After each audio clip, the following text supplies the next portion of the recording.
안녕하십니까. 신의균의 군사TV 디펜스 브리핑입니다. 자, 오늘도 아주 중요한 군사 무기 관련 소식 전해드리겠습니다. 지금 이 우크라이나 전장에서 러시아군 수호이 34 전폭기 그리고 수호이 35 전투기 등 4세대, 4.5세대 전투기들이 마구마구 추락하고 있죠. 격추되고 있죠. 그러다 보니 러시아군이 급기야는 그들이 몇 대 가지고 있지도 않은 수호이 57 스텔스 전투기라고 주장하는 그 수호이 57을 투입했습니다. 여기서 또 장거리 스텔스 순항미사를 쏘고 하는데, 자, 이걸 잡기 위해서 우크라이나는 또 기동 방공 시스템을 적용했어요. 도대체 누가 먼저 제압이 될지, 어떤 상황으로 수호이 57이 들어가고 있는지 살펴보도록 하겠습니다.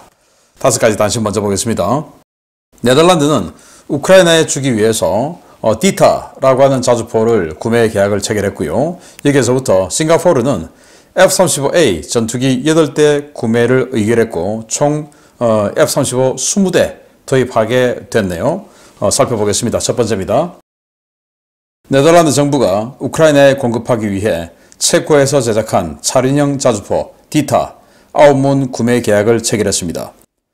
다나 자주포에서 파생된 이 자주포는 155mm 45 구경장 주포를 사용해 최대 39km까지 포격할 수 있고 자동화된 시스템 덕분에 단 3명의 승무원으로 운영이 가능한 모델이어서 우크라이나군의 포병 전력 강화에 상당한 도움이 될 전망입니다.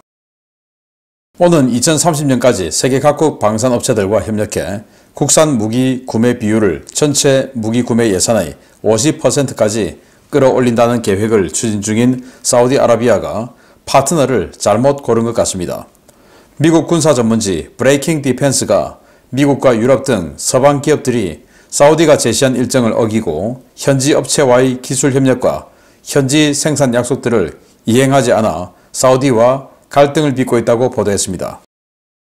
최근 튀르키예판 랴오닝이라 할 수 있는 스토바 방식 항공모함 개념도를 공개해 화제가 됐던 튀르키예가 이번에는 TF-2000으로 명명된 방공 구축함 개념도를 공개했습니다. 기준 배수량 8,300톤으로 우리나라의 정조대왕급과 유사한 이 구축함은 최소 96셀의 VLS를 장착할 예정인데요. 튀르키예는 이 구축함 8척을 건조해 주력함으로 운영할 계획입니다. 노후화가 심각한 이탈리아 해군의 경항공모함 주세페 가리발디가 오는 10월 1일 퇴역이 확정됐다는 소식입니다. 1985년 해리어 전투기를 탑재하는 13,800톤급의 경항모로 취역한 가리발디 함은 현재 14대가 남아있는 AV-8B 해리어2 기종의 퇴역과 함께 역사 속으로 사라지게 되었습니다. F-35B 전투기 12대 도입 계약을 체결한 싱가포르가 국방장관 주재로 군사력 현대화 사업을 위한 관료 회의를 열고 F-35A 전투기 8대를 별도로 도입하는 방안을 확정했습니다. 이번 결정에 따라 싱가포르는 오는 2030년까지 8대의 F-35A를 도입할 예정입니다. 네, 이 차륜형 자주포예요. 뭔가 조금 전위적으로 생겼네요. 원래 체코슬로바키아, 과거 이제 냉전 시대 때 공산권이었죠. 체코슬로바키아가 주자나라고 하는 152mm 이 차륜형 자주포를 만들었고, 그러면서 냉전이 해체되면서 체코와 슬로바키아로 나뉘었죠. 그러면서 이들 나라는 그 주자나 기술을 사용해서 이제 나토가 되었으니까 155mm 포탄을 또 사용해야 되죠. 그래서 다나라고 하는 이 155mm 차륜형 자주포를 만들었어요. 그게 이제 주자나를 바탕으로 만들었습니다. 그리고는 그 다나를 바탕으로 또 이렇게 조금 더 현대적으로 개량하고 이 자동 사격 시스템에서 승무원을 3명으로 대폭 축소시킨 이 디타라고 하는 자주포를 체코가 만들었는데 네덜란드가 이거 9문을 신품으로 구매해서 우크라이나에 준다라는 거죠. 그래서 우크라이나로 공유하기 위한 체코와의 디타 자주포 구매 계약을 체결했다. 빨리 만들어서 빨리 전선에 투입되면 더 좋겠는데요. 자, 이 소식 봤고요. 자, 사우디아라비아가 빈 살만 왕세자의 지시에 따라 사미라고 하는 회사를 만들어서 2030년까지 사우디가 사용하는 모든 무기체계의 절반을 사우디 현지에서 생산하도록 지시를 했죠. 절대 왕정, 절대 군주 체제이기 때문에 그 명령을 반드시 지켜야 되죠. 그래서 지금 사우디는 구매하는 거의 모든 무기를 현지 라이센스 생산을 우선으로 하고 있습니다.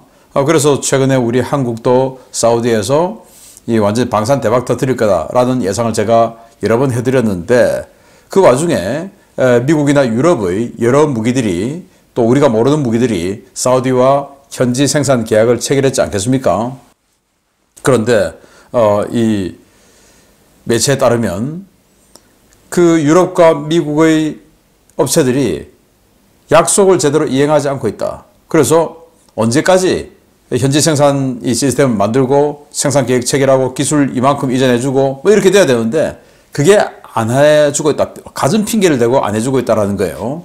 그 속에서는 해주기 싫어서 핑계를 댄다든지, 두 번째는 사우디가 기술이 안 되어서 그걸 아직 그 역량이 안 된다든지 뭐 여러 가지 요인이 있겠으나, 사우디 입장에서는 절대 군주가 지금 지시를 했는데 이걸 이행을 못하면 안 되죠. 그래서 굉장히 불쾌하고 불안할 것이다. 자, 그러면 이게 우리 한국에게는 굉장히 희소식이 될 수가 있죠. 야, 미국 또 유럽 쟤들하고 계약했더니 쟤들이 약속을 안 지켜. 그런데 한국은 했더니 우리가 예상했던 것보다 더 빨리 해줘. 그리고 더 많이 해줘. 자, 이러면 한국하고 할 수 있죠. 자, 사우디아라비아, 미국과 유럽의 방산업체 한번 당해봤으면 두 번 당하면 안 되는 겁니다. 한국하고 나머지 모든 무기체계 전부 계약하기를 기대합니다. 자, 튀르키예가 67,000톤, 기준 배수량 67,000톤짜리 항공모함 만든다고 하더니 여기에 자기네들이 국산 스텔스 전투기 칸, 그리고 키질렐마 이렇게 해서 얹어서 사용한다고 하더니, 이번에는 또 방공 구축함 기준 배수량이 무려 8,300톤급, 우리 정조대왕급보다 비슷하든지 크든지 하죠. 그런 엄청난 거, 그리고 여기 들어간 함포, 튀르키예판 램, 레이더, 전투체계 등등 이 추진 엔진을 거의 엔진만 제외하고는 거의 모든 것을 튀르키예가 자체 개발 국산화한 이 엄청난 방공함을 무려 8척을 만든다 하고는 이렇게 개념들을 공개했는데, 사실이라면 정말 대단합니다.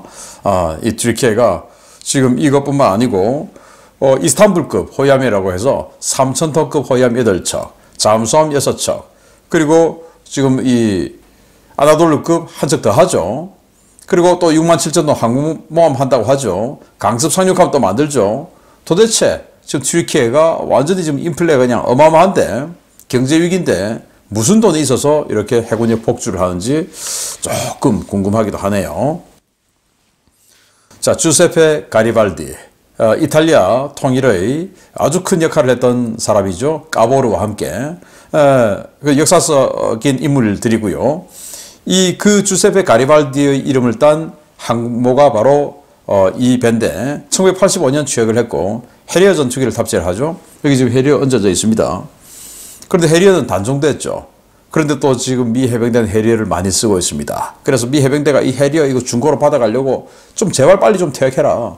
우리 F-35B 받아갔지 않느냐? 그러면 그거 퇴역해야지. 이렇게 하는 겁니다. 해리어 부품이 없으니까. 그래서 이거 이제 드디어 올해 10월 1일 여기 있는 이 해리어 전투기들하고 같이 퇴역을 한다라고 합니다. 그래서 까보르 또 트리에스테 이 항모 2척 지금 이탈리아는 있죠. 그러니까 이 가리발디는 훨씬 작고 까보르는 기준 배수량이 27,000톤이니까 큽니다. 트리에스테도 그렇고. 그래서 이 작은 주세페 가리발디는 퇴역하는 것이 맞다라고 생각하고 40년 썼죠. 자, 이제 드디어 역사 속으로 사라지는 해리어 탑재 경항모입니다.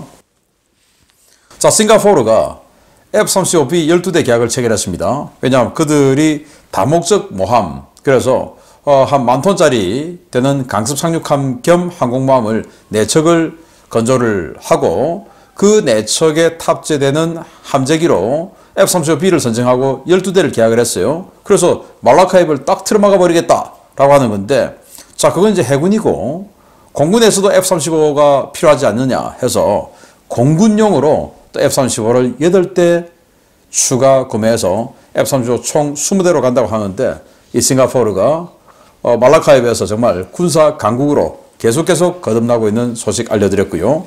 자, 여기는 국방비 GDP 대비 3% 해서 계속 국방력을 증가하겠다라고 하는데, 아니, 싱가포르가 안보가 더 위태롭습니까? 대한민국이 위태롭습니까? 대한민국 국방 예산의 GDP 대비 2.6% 이거 가지고 되겠습니까?